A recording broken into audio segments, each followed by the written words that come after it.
Hey Moomba Knights, I'm here with another tutorial showing you how to send email from SES.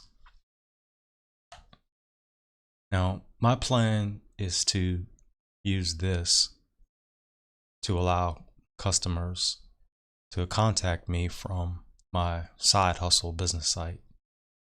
So the plan is to do this as easy, light, development light, and inexpensive as possible. So I'm looking at using Amazon API Gateway, AWS Lambda, and probably Amazon DynamoDB. So this is the first step. Well, maybe not the first step, but my first step to get email working, because that's going to drive all of this.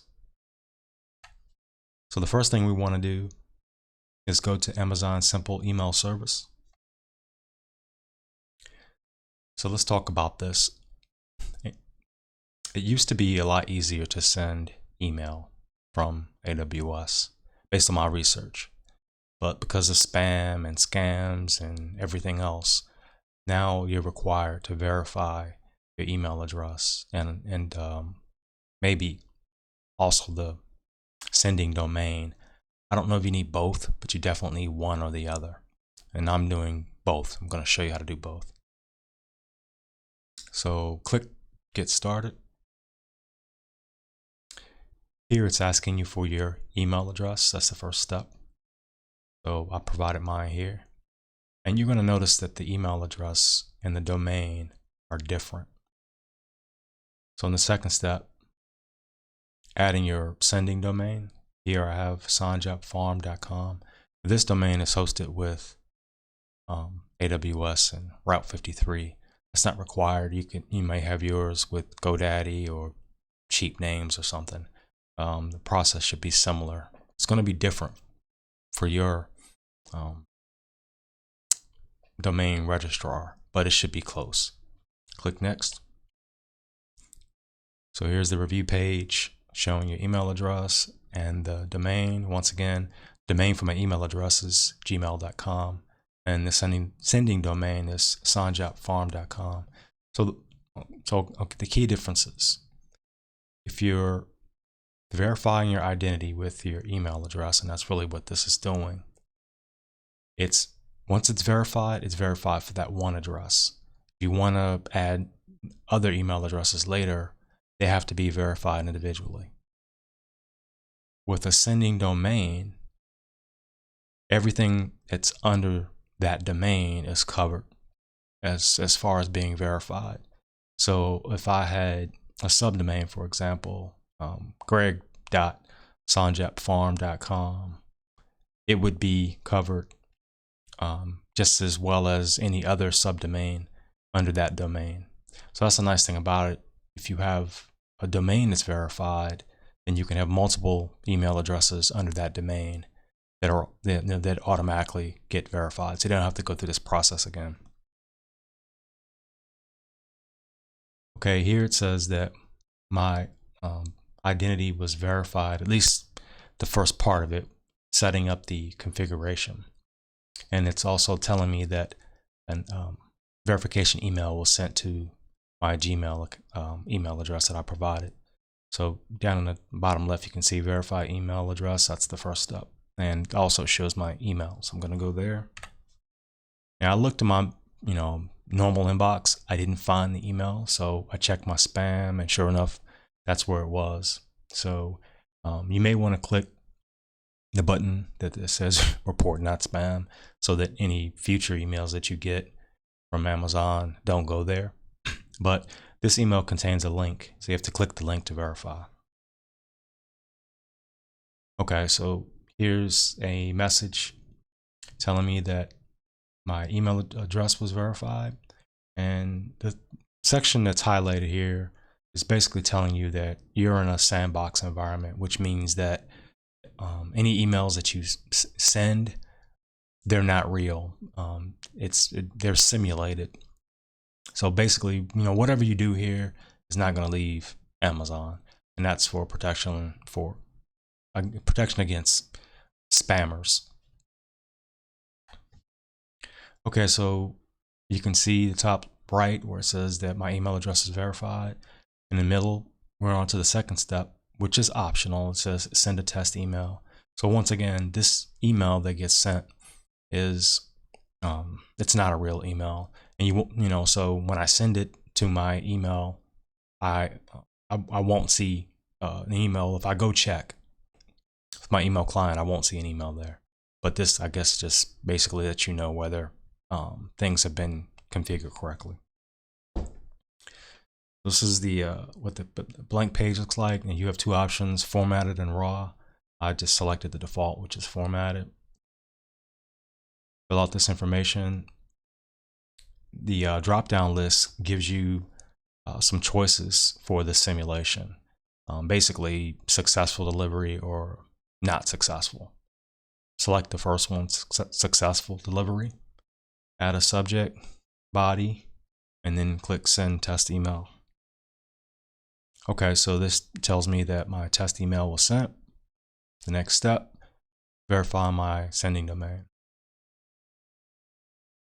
Okay, that's here. So when you click on the get DNS records, or domain DNS records, it's going to show you the CNAMEs and, you know, with the values. These have to be added to your domain registrar. So like I said, this one is registered with Route 53, so that's what I'm going to show you. Okay, so here is the hosted zone for my domain, and I have some records here already, but we're going to add some new ones. So click create record.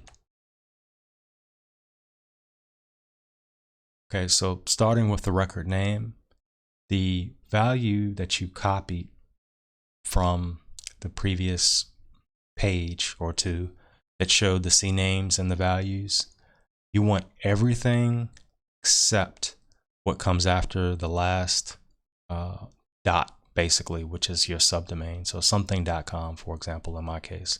So, you know, the full value for mine is there. The first part of it is blurred, but the last part of it, .sanjap.farm.com, I removed that. And that's necessary because if you don't remove it, it won't work. Ask me how I know. So for the record type, choose CNAME, the value, paste the whole value from the previous page or two, you know, where I showed you the DNS records. Click create records. Okay, here it's saying that Route 53 propagates my changes within about 60 seconds. And I can also view the status. So if I click view status, I can see for this record, the status is pending. And now the status is in sync. And it only took like 10 or 15 seconds. So the last part, sending a verification of the sending domain is verified. So when that works, you should receive an email that looks like this. It's telling you that your domain was verified, and now you can send EKIM signed emails from any address. Basically, you know, I guess it's more secure. Okay, so this next part, I didn't record this. You know, I didn't think to, but in order to send live email, you have to request production access. Like I said, before that, you're in a sandbox environment and nothing, you know, is just going to go out. So if you, after your email address or your sending domain have been verified, I know this screenshot says that it's not verified, but I did this after. So once it's verified, this button will be enabled. It won't be gray. So you can click this button, and it's going to ask you some basic information like, you know, why you want to send email. So you just tell it there are two choices. One is for marketing, and the other is for transactional, which means that, you know, you're going to be using this to respond mainly to events, like someone's going to click a button on a page and then an email is going to be sent. It will also ask you, forgot to mention this, for an email address. So you should provide an email address that you have access to. I gave it my my personal email address, but I don't think that matters. It's just an email.